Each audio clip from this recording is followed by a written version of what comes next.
Apakah kalian sebelumnya pernah bermain lempar dadu? Pada saat bermain, apakah ada teman kalian yang selalu mendapat nilai dadu 6, tapi ada juga yang kurang beruntung mendapat nilai dadu 1 terus-menerus? Pada saat percobaan melempar dadu, maka kemungkinan yang dapat terjadi adalah muncul 1, atau 2, atau 3, atau 4, atau 5, atau 6. Nilai-nilai mata dadu dari 1 hingga 6 adalah himpunan semua kemungkinan yang dapat terjadi dalam suatu percobaan yang kita sebut sebagai ruang sampel. Sedangkan nilai mata dadu 1 atau 2, atau setiap anggota dari ruang sampel disebut titik sampel.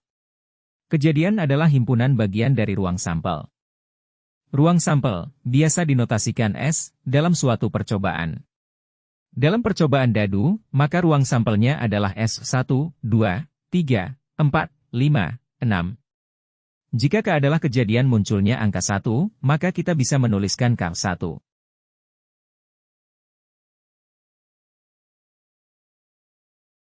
Percobaan melempar satu koin. Kemungkinan yang dapat terjadi pada percobaan ini adalah angka atau gambar. Ruang sampel percobaan ini adalah S, A, G. Pelemparan satu koin satu dadu. Anggota ruang sampel pada percobaan melempar satu koin dan satu dadu ada sebanyak 2 kali 6 12. Dapat dilihat pada tabel berikut. Pelemparan 2 koin. Ada sebanyak 4 kemungkinan yang dapat terjadi pada percobaan melempar 2 koin, yaitu sebagai berikut. Angka gambar, gambar angka, angka-angka, gambar-gambar. Percobaan melempar 2 dadu. Anggota ruang sampel pada percobaan melempar 2 dadu ada sebanyak 36, yaitu sebagai berikut. Jika terdapat lebih dari satu kejadian dari yang dilakukan secara bersamaan, maka dapat disebut kejadian majemuk.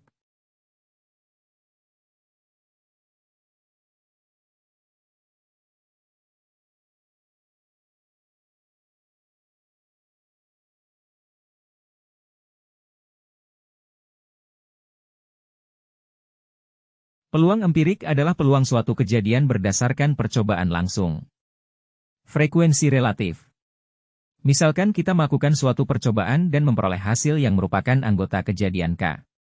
Jika percobaan tersebut dilakukan secara berulang, kita akan memperoleh beberapa hasil yang merupakan anggota kejadian K.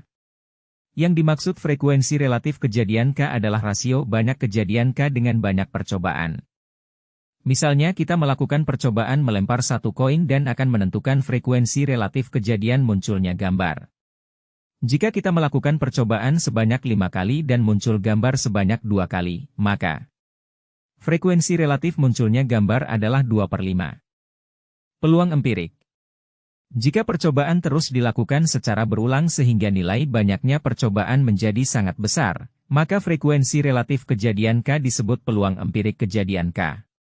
Misalnya percobaan melempar satu koin sebanyak 100 kali. Oleh karena itu, untuk menentukan peluang empirik kejadian K sama dengan menentukan frekuensi relatif. Yaitu, peluang empirik kejadian K adalah rasio banyak kejadian K dengan banyak percobaan. Peluang teoritik atau cukup disebut peluang, adalah peluang yang nilainya dapat diperoleh tanpa melakukan percobaan langsung. Biasanya digunakan untuk memprediksi suatu kejadian. Nilainya dapat ditentukan dengan menghitung rasio banyaknya titik sampel kejadian dengan banyaknya seluruh kemungkinan. Jika PK adalah peluang teoritik kejadian K, NK adalah banyak titik sampel pada kejadian K, dan NS adalah banyaknya seluruh kemungkinan titik sampel pada ruang sampel S, maka PK sama dengan NK per NS. Peluang kejadian komplement.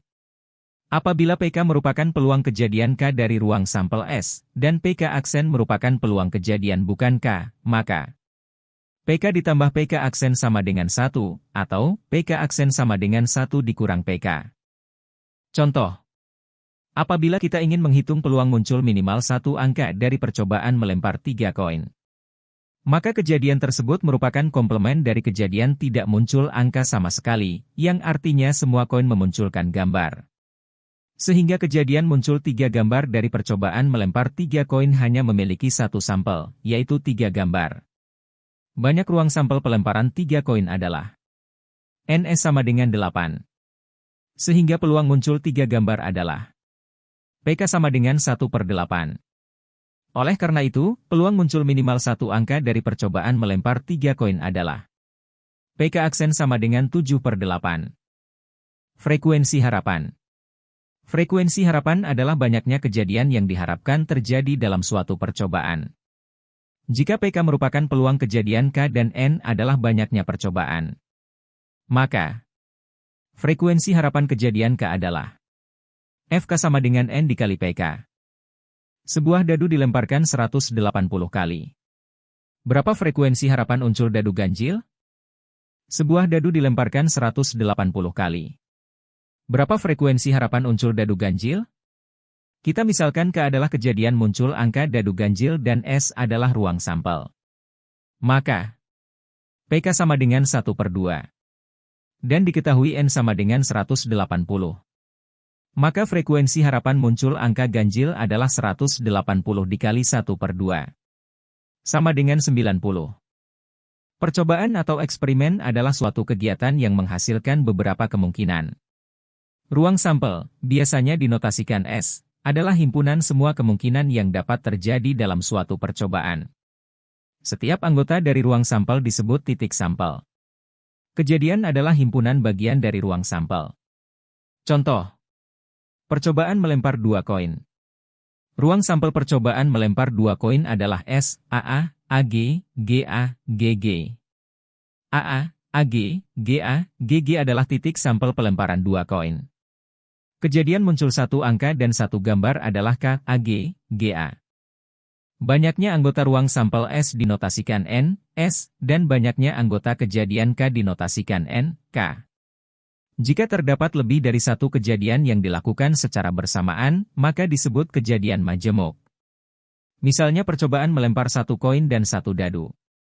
Banyaknya anggota ruang sampel kejadian majemuk diperoleh dengan cara mengalihkan masing-masing banyaknya titik sampel kejadian.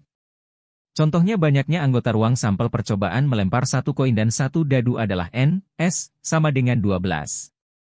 2 merupakan banyaknya titik sampel pelemparan 1 koin. 6 merupakan banyaknya titik sampel pelemparan 1 dadu. Peluang empirik adalah peluang yang nilainya diperoleh berdasarkan percobaan langsung. Frekuensi relatif adalah rasio banyaknya kejadian terhadap banyaknya percobaan. Peluang empirik adalah frekuensi relatif suatu kejadian dengan percobaan yang dilakukan secara berulang sehingga nilai banyaknya percobaan menjadi sangat besar. Peluang empirik kejadian K sama dengan banyak kejadian K per banyak percobaan. Peluang teoretik adalah peluang yang nilainya diperoleh tanpa melakukan percobaan langsung. Jika PK adalah peluang teoretik kejadian K, NK adalah banyaknya titik sampel kejadian K, dan NS adalah banyaknya seluruh kemungkinan titik sampel pada ruang sampel S, maka PK sama dengan NK per NS. Kisaran nilai PK adalah 0 kurang dari sama dengan PK kurang dari sama dengan 1. Jika PK 0, maka K adalah kejadian mustahil. Jika PK 1, maka K adalah kejadian pasti. Jika PK adalah peluang K dan PK aksen adalah kejadian bukan K, maka PK aksen sama dengan 1 kurang PK. K aksen juga bisa dinotasikan dengan KC yang berarti kejadian komplement dari K, di mana PKC sama dengan 1 kurang PK. Frekuensi harapan adalah banyaknya kejadian yang diharapkan terjadi dalam suatu percobaan. Jika FK adalah frekuensi yang diharapkan kejadian K, PK adalah peluang kejadian K, dan N adalah banyaknya percobaan, maka FK sama dengan N kali PK.